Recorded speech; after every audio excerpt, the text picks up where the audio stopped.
নীলাদ্রিকন্নরানন্দী মন্দরালয়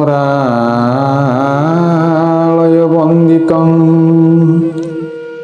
বন্দে বন্দারু মন্দারং ইন্দিরা মন্দিরং মহ ইন্দিরা মন্দিরং মহ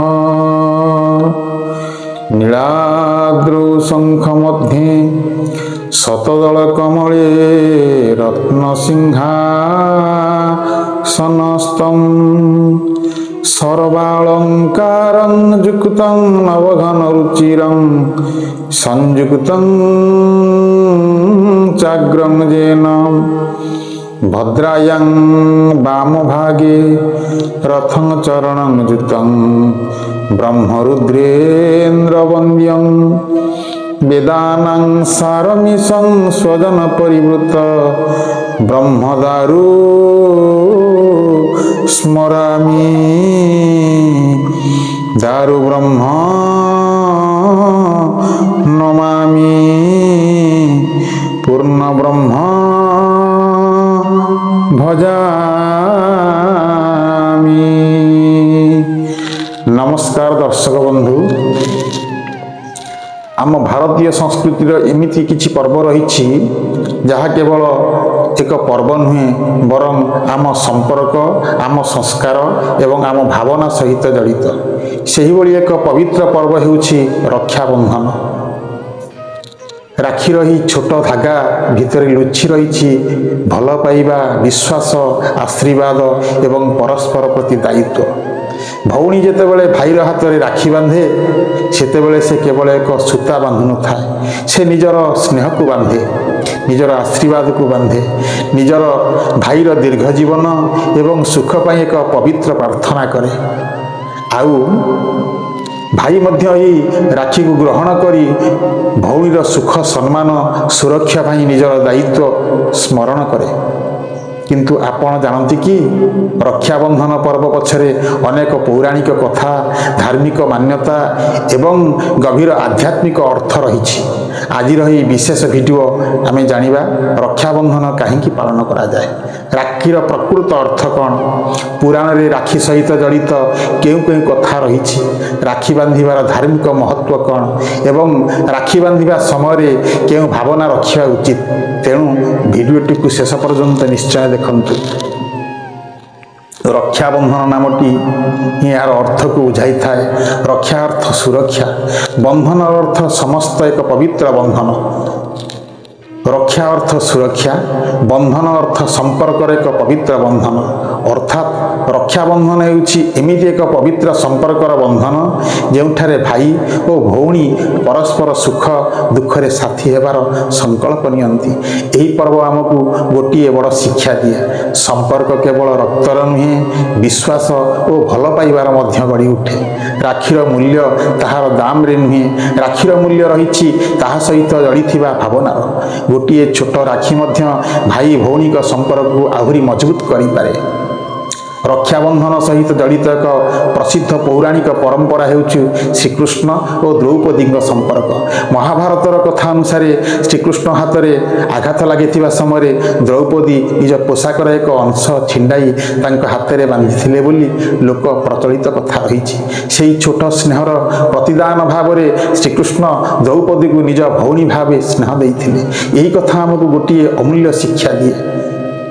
भल पाइबार मूल्य जिनिसर मूल्य ठार बहुत बड़। द्रौपदी जहाँ देइथिले ताहा बहुमूल्य उपहार नथिला, किंतु सेथिरे थिला निष्कपट स्नेह एवं भगवान श्रीकृष्ण सही भावना को ग्रहण करथिले। तेणु रक्षा बांधिबा समय आमर मनरे मध्य निष्कपट स्नेह रहिबा दरकार। रक्षाबंधन सहित जड़ित आउ एक पौराणिक परंपरा मध्य रही। दर्शक बंधु, देवता असुरंक युद्ध समय देवराज इंद्रंक पत्नी इंद्राणी एवं पवित्र सूता मंत्र उच्चारण करी इंद्रंक हाथ में बांधि बोली पौराणिक परंपरा उल्लेख रही। एठारु मध्य आमे बुझिपारू पवित्र सूता केवल एक धागा नुहे, यह शुभ संकल्प प्रार्थना एवं मंगल कामनार प्रतीक। ଆଜିକାଲି ଅନେକ ସମୟରେ ଆମେ ରାକ୍ଷୀକୁ କେବଳ ଏକ ପର୍ବ ଭାବରେ ଦେଖୁଛୁ, କିନ୍ତୁ ଏହାର ଗଭୀର ଅର୍ଥ ହେଉଛି ଏହି ସଂକଳ୍ପ କେବଳ ଭାଇର ନୁହେଁ। ମୁଁ ତୁମ ସୁଖରେ ସୁଖୀ ହେବି ଏବଂ ତୁମ ଦୁଃଖରେ ଦୁଃଖ ସହିତ ରହିବି। ଏହି ସଂକଳ୍ପ କେବଳ ଗଭୀର ଭାଇର ନୁହେଁ, ଭଉଣୀର ମଧ୍ୟ ଭାଇ ପ୍ରତି ସ୍ନେହ, ଆଶୀର୍ବାଦ, ଶୁଭକାମନା ଏବଂ ପବିତ୍ର ବନ୍ଧନ ରହିଥାଏ। ତେଣୁ ଏହି ଦିନ ଭାଇ ଭଉଣୀ ପରସ୍ପରକୁ ସମ୍ମାନ କରିବା, ପୁରୁଣା ମନୋମାଳିନ୍ୟ ଭୁଲିଯିବା ଏବଂ ସମ୍ପର୍କକୁ ଆହୁରି ମଜବୁତ କରିବା ଉଚିତ। ରକ୍ଷାବନ୍ଧନ ଦିନ ସକାଳୁ ଘରକୁ ସଫା କରି ଭଗବାନଙ୍କ ପୂଜା କରିବା ଏକ ସୁନ୍ଦର ପରମ୍ପରା। ଘରର ଇଷ୍ଟଦେବଙ୍କୁ ପ୍ରଣାମ କରନ୍ତୁ। ଦର୍ଶକ ବନ୍ଧୁ, ପରିବାରର ସମସ୍ତଙ୍କୁ ସୁଖ ଶାନ୍ତି ପାଇଁ ପ୍ରାର୍ଥନା କରନ୍ତୁ। ତାପରେ ଭାଇଙ୍କୁ ତିଳକ ଲଗାଇ, ରାକ୍ଷୀ ବାନ୍ଧି, ମିଠା ଖୁଆଇ ତାଙ୍କ ମଙ୍ଗଳ କାମନା କରନ୍ତୁ। ଭାଇ ମଧ୍ୟ ଭଉଣୀକୁ ଉପହାର ଦେବା ସହିତ ତାଙ୍କ ପ୍ରତି ସମ୍ମାନ ଓ ସ୍ନେହ ପ୍ରକାଶ କରନ୍ତୁ। ମନେ ରଖନ୍ତୁ ଦର୍ଶକ ବନ୍ଧୁ, ଉପହାରର ଦାମ ନୁହେଁ, ଉପହାରର ପଛରେ ଥିବା ଭାବନା ହିଁ ସବୁଠାରୁ ବଡ଼। ପାରମ୍ପରିକ ଭାବରେ ରାକ୍ଷୀ ବାନ୍ଧିବା ସମୟରେ ଏକ ରକ୍ଷା ମନ୍ତ୍ର ଉଚ୍ଚାରଣ କରାଯାଏ। ଜନବଦ୍ଧୋ ବଳି ରାଜା ଦାନବେନ୍ଦ୍ର ମହାବଳ ତେନ ତ୍ୱାମତି ବନ୍ଧାମି ରକ୍ଷମାଚଳ। ଏହି ମନ୍ତ୍ରର ଭାବାର୍ଥ ରହିଛି ଯେ ପବିତ୍ର ରକ୍ଷାସୂତା ମହାବଳଶାଳୀ ବଳିରାଜାଙ୍କୁ ବାନ୍ଧିଥିଲେ। ସେହି ରକ୍ଷାର ଭାବନାରେ ମୁଁ ତୁମକୁ ବାନ୍ଧୁଛି। ଏହା ଏକ ପାରମ୍ପରିକ ରକ୍ଷା ପ୍ରାର୍ଥନା। ଆଜିର ସମୟରେ ଅନେକ ଭାଇ ଭଉଣୀ ଚାକିରି, ବ୍ୟବସାୟ କିମ୍ବା ପାଠପଢ଼ା ପାଇଁ ଦୂରରେ ରହୁଛନ୍ତି। କେହି ବିଦେଶରେ, କେହି ଅନ୍ୟ ସହରରେ, କେହି ହୁଏତ ଏକ ପବିତ୍ର ଦିନରେ ମଧ୍ୟ ଭଉଣୀଙ୍କ ପାଖରେ ରହିପାରୁନାହାନ୍ତି। କିନ୍ତୁ ମନେ ରଖନ୍ତୁ ଦର୍ଶକ ବନ୍ଧୁ, ଦୂରତା ଶରୀରକୁ ଦୂର କରିପାରେ, କିନ୍ତୁ ସ୍ନେହକୁ, ପ୍ରେମକୁ ନୁହେଁ। ଗୋଟିଏ ଫୋନ୍ କଲ୍, ଗୋଟିଏ ଭଲ କଥା, ଗୋଟିଏ ଆଶୀର୍ବାଦ ମଧ୍ୟ ସମ୍ପର୍କକୁ ଜୀବନ୍ତ ରଖିପାରେ।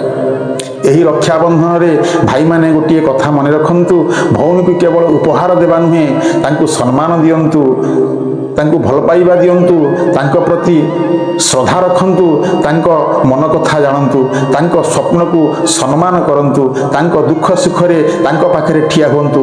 କାରଣ ରକ୍ଷାବନ୍ଧନରେ ପ୍ରକୃତ ଅର୍ଥ କେବଳ ରାକ୍ଷୀ ବାନ୍ଧିବା ନୁହେଁ, ସମ୍ପର୍କକୁ ସମ୍ମାନ କରିବା, ସମ୍ପର୍କ ସହିତ ନିବିଡ଼ ସମ୍ପର୍କ ରଖିବା ପ୍ରକୃତ ବନ୍ଧନର ଅର୍ଥ।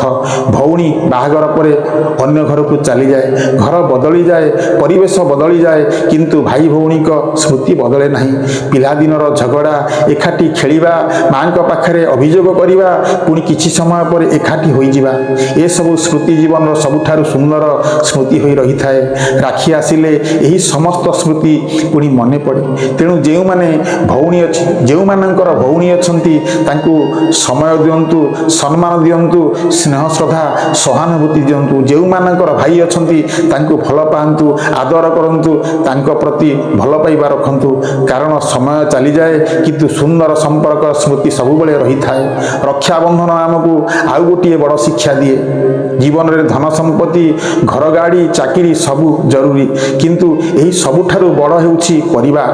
ଯେଉଁଠାରେ ଆପଣଙ୍କ ସୁଖରେ ସୁଖୀ ହେବା ପାଇଁ ଲୋକ ଅଛନ୍ତି, ଆପଣଙ୍କ ଦୁଃଖରେ ଆପଣଙ୍କ ପାଖରେ ଠିଆ ହେବା ପାଇଁ ଲୋକ ଅଛନ୍ତି, ସେହି ସମ୍ପର୍କକୁ ସୁରକ୍ଷିତ ରଖିବା ପାଇଁ ଆମର ପ୍ରକୃତ କର୍ତ୍ତବ୍ୟ।